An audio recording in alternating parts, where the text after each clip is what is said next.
It's late 1940. The North Atlantic is cold enough to kill a man in minutes.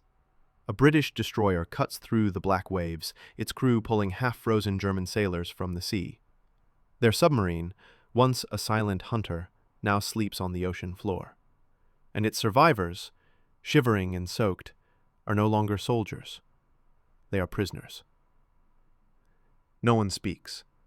The captured men avoid the eyes of their captors. They've heard the stories, that British camps are places of revenge, where German soldiers are beaten, starved, and humiliated.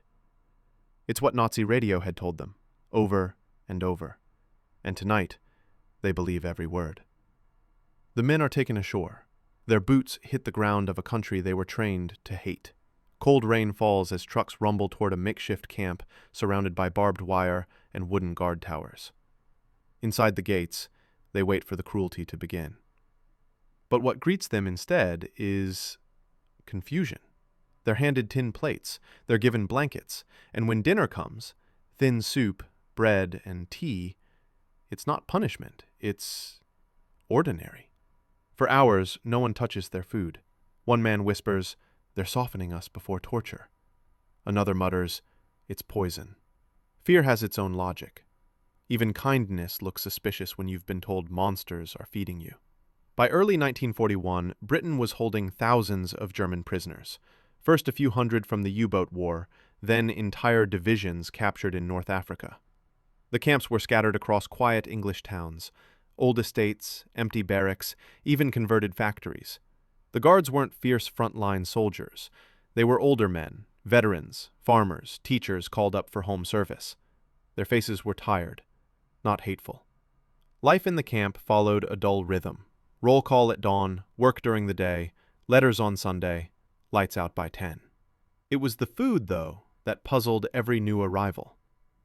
Churchill speaking about sacrifice. In wartime Britain, everyone was rationed.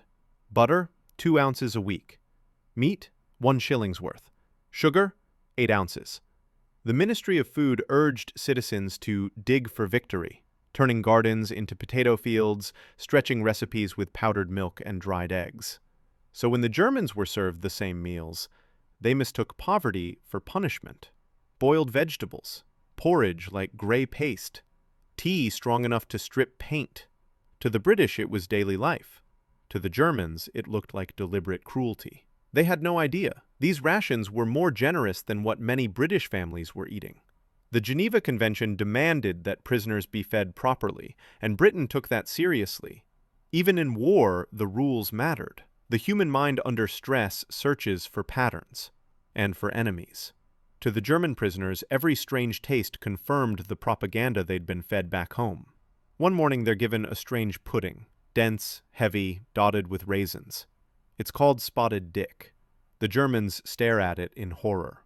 The name sounds like a disease. The texture is alien. One man, a panzer commander, refuses to eat. A British guard laughs and explains, "It's dessert, mate. You're supposed to like it." The guard eats his own portion to prove it. The Germans remain unconvinced. Then came the bread, dark, dense, and rough. Made with oat and potato flour, it could double as a brick. One German baker calls it a crime against wheat.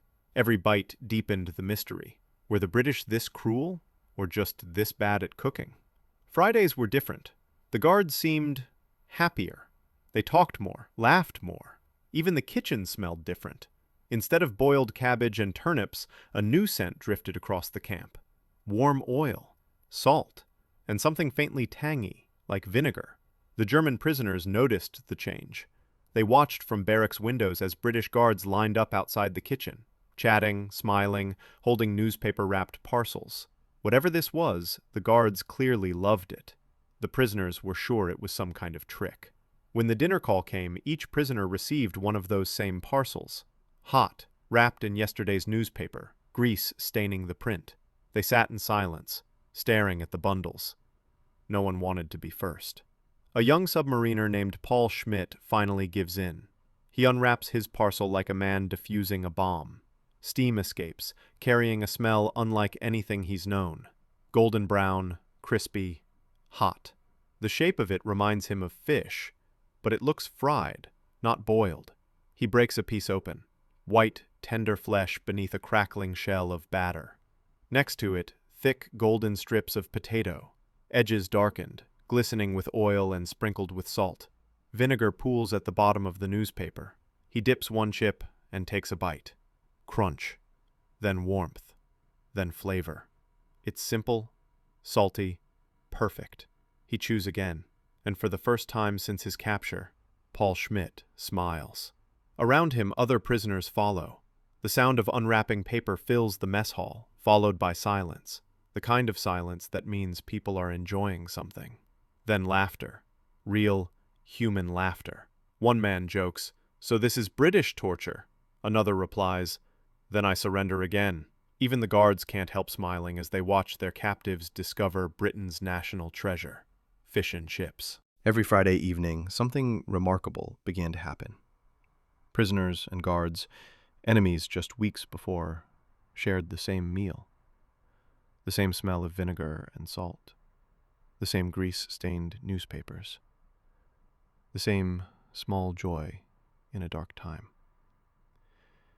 It wasn't much, but it was enough to remind both sides that they were still human. Letters began flowing home. Through the Red Cross, the Germans wrote to their families. Every message was censored, but one detail kept slipping through. "The British have a custom," one wrote. "Every Friday, they eat fish fried in a shell of crisp dough, with potatoes cooked in a way I cannot describe. The guards eat the same meal as we do. For 20 minutes on Friday evenings, there are no enemies in this camp." Fish and chips weren't just food. They were comfort, a tradition born in the poorest streets of Britain, brought into wartime as a taste of normal life. Even during bombings, fish and chip shops stayed open. No rationing order ever banned it. It was, as one Londoner said, the one thing Hitler couldn't take away. And now, that same food, fried by ordinary British cooks in camp kitchens, became a bridge between enemies. The Germans couldn't believe it. They'd been told the British were monsters, but monsters didn't share their dinner. In that simple act of sharing, years of propaganda began to crack. Psychologists later studied why that meal had such an effect. Fat, salt, and the Maillard reaction, the browning that makes fried food smell irresistible, triggered deep pleasure centers in the brain. They bring comfort, safety, nostalgia. For men who'd faced death, loss, and capture, that simple combination of crunch and warmth reconnected them to life itself. And the symbolism went further.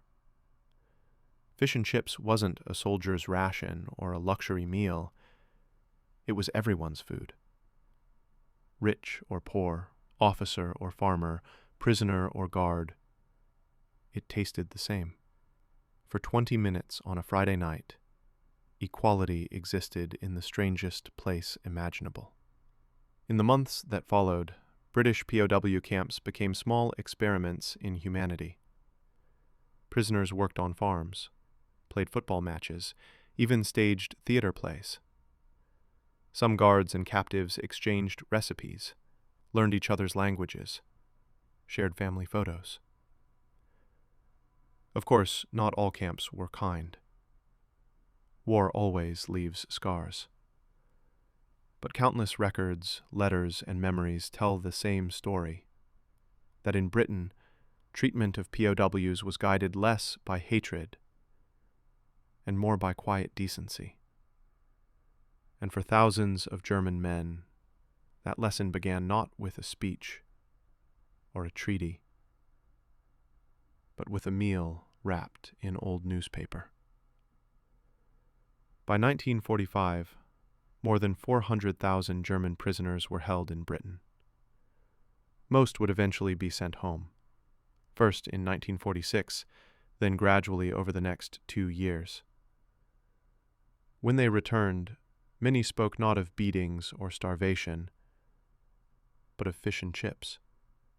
One former U-boat officer, interviewed decades later, said, "We expected to be treated like animals. Instead, they gave us something fried in love and vinegar."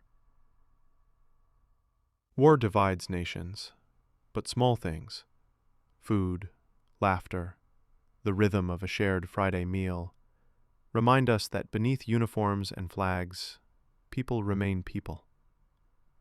In the chaos of history, humanity often survives in the smallest gestures. A blanket given to a freezing man, a smile across the wire, a paper-wrapped meal that tastes like home. The German prisoners never forgot that taste. The warmth, the salt, the crunch, or what it meant. Because in a world built on propaganda and fear, a single bite of fish and chips became proof that compassion can survive, even in war. They came as enemies, taught to hate. They left with a story of kindness, confusion, and an unexpected reminder of what it means to be human. And it all began on a Friday evening, wrapped in yesterday's newspaper.